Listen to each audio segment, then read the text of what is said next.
பல வருட காத்திருப்பிற்கு பின் யுனெஸ்கோவால் பாரம்பரிய அந்தஸ்தை பெற்றிருக்குது செஞ்சிக்கோட்டை. சென்னையிலிருந்து ஒரு 120 கிலோமீட்டர், பாண்டிச்சேரிக்கு அருகில 830 வருடங்கள் பழமையான பிரம்மாண்டம். தமிழ் மண்ணில் இருக்கும் ஒரே கோட்டை.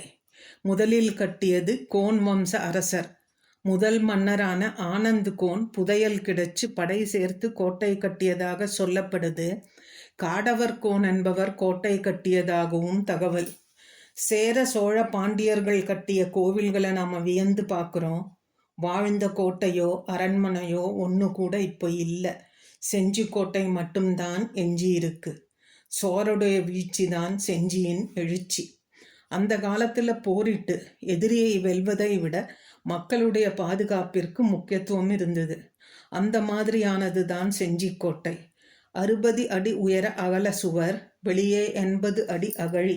அதை தாண்டி மலை, காடு ஒரு நேச்சுரல் செக்யூரிட்டி.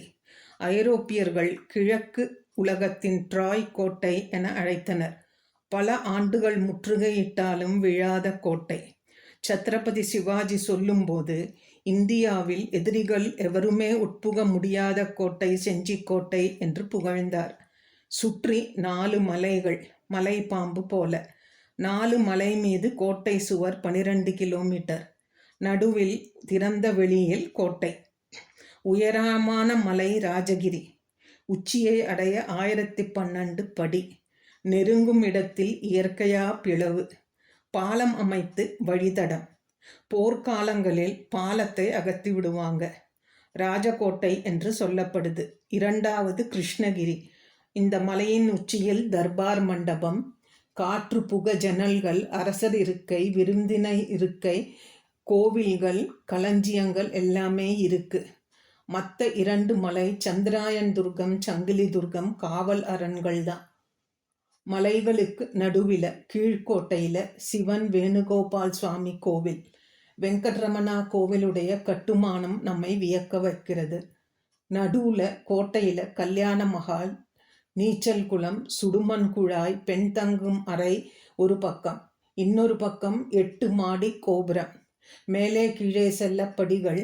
எல்லா மாடியிலும் நடுவில் ஒரு அறை, தண்ணிக்கு சுடுமண் குழாய் பதிச்சு. மற்றொரு பக்கம் வீரர்கள் வீடு, குதிரை லாயம், யானை மண்டபம், யானை குளிக்க யானை குளம், வீரர்கள் உடற்பயிற்சி கூடம், பாதாள சிறைச்சாலைகள் இருக்கு. அரண்மனை, அரசர் அமரும் இடம் அழிஞ்சு விட்டது. அந்த கால பொறியியல் திறன் நம்மை ஆச்சரியப்படுத்துது. தானிய கிடங்கில் தானியம் சேகரிச்சு விட்டா கோட்டைய எதிரிகள் எத்தனை ஆண்டுகள் முற்றுகையிட்டாலும் சமாளிச்சுக்கலாம். கோன் வம்சத்திற்கு பின்னால விஜயநகர் பேரரசு, நாயக்க மன்னர்கள் என கோட்டையை மேம்படுத்தினாங்க. பிஜப்பூர் சுல்தான் படை செஞ்சியை சூறையாடும் போது மராட்டிய மன்னர் சிவாஜி கைப்பற்றினார். கோட்டையை பாதுகாப்பா மாத்தினார். அவரது மகன் ராஜாராம் வட இந்தியாவில் தோற்று அடைக்கலம் புகுந்தது செஞ்சியில்தான்.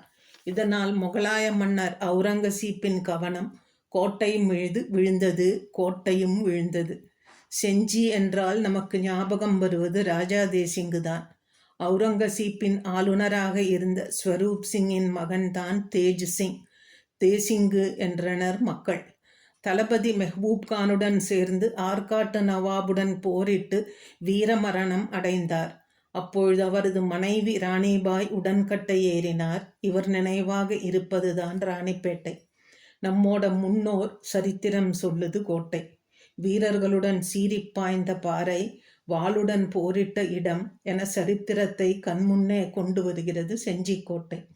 ஆச்சரியப்படும் வகையில் இன்றும் அடையாளமாக விளங்கும் கோட்டைக்கு யுனெஸ்கோ அமைப்பு உலக பாரம்பரிய அந்தஸ்தை வழங்கி பெருமைப்படுத்தி இருக்கு. இது சுற்றுலா பயணிகளுடைய பார்வையை கோட்டையின் பக்கம் திருப்பும். இந்த பொக்கிஷத்தை அழியாமல் காக்க வேண்டியது மக்களுடைய கடமை.